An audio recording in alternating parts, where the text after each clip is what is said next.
Hey everyone, I'm Rachel and I've been a product manager in tech for the last 6 years.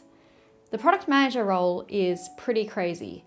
You can be wearing so many different hats at once, getting pulled in all sorts of different directions, trying to manage your never-ending to-do list and trying to go from chaos to clarity at all times. So it can be pretty hard to keep all of that in your head at once without going insane. Over time, I've used a lot of different tools to help me manage that chaos, and a few of them have stuck around. Today, I'm sharing 5 essential tools that can help your flow as a product manager and make your work a little bit more manageable. Tool number 1 is my latest discovery. As a product manager, we're in meetings so often, sometimes back to back to back. In fact, I think some of my worst days, I've had like 10 meetings all in one day. And as an introvert, this can be really draining. So usually when I'm done with the meeting, what I want to do is just mentally decompress and take a few moments away from work to re-energize myself. But at that point, usually the work is only half done, because usually I'll also need to debrief from the meeting that just happened. Take notes, jot down any key takeaways, next actions, and things like that. That's where Notta.AI is a game changer. It can be used to record and then transcribe and analyze your meetings. So you don't need to firstly be multitasking during those meetings, trying to facilitate the meeting, take down notes at the same time, think about what's being discussed and come up with the next thought. How I use it is I connect it to my Google Calendar, or in your case, it could be Outlook and any other calendar, and then you can add it to your Zoom or your other video call meetings. It will record and transcribe away in the background and then produce analysis for you afterwards. So it saves you from so many of those moments where you're like, wait, what did we discuss again? Or like, what was the decision that came up? Or even in the future, what did your teammates say about that particular project again? So you don't need to go and annoy them by asking them over and over. What's more, it can be used on pre-recorded videos, so it's super useful in other contexts for me to do things like transcribe videos and create the subtitles, like in this video that you're seeing. Next one is another AI tool. I'm not sure if you've heard about it before, a little thing called ChatGPT. I use ChatGPT a lot to help me with my early thinking and give me those seeds to know where to even start. Rather than writing or creating product pages for me though, I like to use ChatGPT really early on in the process to start me thinking about a big, hairy, ambiguous problem. At this point, I might not even know where to start or what I should be putting on paper or even thinking about. I don't even know how to approach the problem.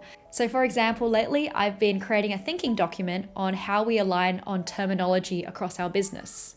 I might just start by asking ChatGPT how I should start thinking about this problem, or even how to just structure my doc and know what kind of information to be including. So I think most people probably know ChatGPT and use it to some capacity in their work already, but what's a lesser known thing about ChatGPT is their projects feature, which I think is really cool. If you're kicking off a new major project, what you can do is create a project in ChatGPT and then upload your references, content, any links or prior knowledge, product pages, anything like that, and give it the context so you can avoid having to repeat your instructions over and over in future chats. This helps it maintain the context of your work and ensure that the conversations that you're having with ChatGPT are actually relevant and useful. One of the most challenging things I found when I started out as a product manager is all the agency that you're given. There aren't really clear tickets that you're picking up week on week. Instead, what you have as a product manager is this never-ending to-do list, and it's really up to you to figure out what is the most important thing for you to be working on each week. This was really hard for me because I'm an overachiever and I just wanted to do everything, which led to burnout. I think being a really good leader and a good product manager is the skill of discernment. It's where, as you increase your scope, you're able to figure out where it is you provide the most unique value and what to say no to as well, so you can manage your time better. To help me figure out my focus areas each week, I have a personal sprint board in Trello. So every Monday morning, the first thing I'll do is jump into Trello to figure out my weekly focuses. I use a 50-30-20 technique, so I identify my number one priority, which I'll be spending 50% of my time on that week, my second priority, which I'll be spending 30% of my time on, and then my third, which I'll be spending 20% of my time on. Then I'll start organizing my to-do cards for that week, and each day I'll move 3 of those into my in progress column. No more. This really helps me maintain focus for the day and get to a point where I feel like I'm able to celebrate my wins, rather than constantly having this never-ending to-do list that I need to get through. A huge part of product management is looking to the future and planning your roadmap for your eng team so they're not just sitting around and waiting for you. I find that Jira Product Discovery is a really great tool for me to manage both the now and the future. Fun fact, I was actually probably one of the first users of Jira Product Discovery, and I am still a huge fan. It is an Atlassian product and it's built as part of Jira, targeting product managers for road mapping, idea tracking, and delivery. In Jira Product Discovery, I can create any new ideas even before we've committed to working on them. I can tag customer feedback to them to know how many people are actually asking for them. I can create different views to manage the plans that we have upcoming, and then I can share those with my team as well so they have viz into what's happening in the future. And lastly, working in tech requires a lot of collaboration. But there are a couple of problems that make that hard. Firstly, teams are getting more remote and spread across time zones, making in-person sync time harder than ever. And secondly, when it comes to communicating through text, it just is really difficult to get all of what you want to say across in text. I use Loom as a way to share thoughts with my team asynchronously.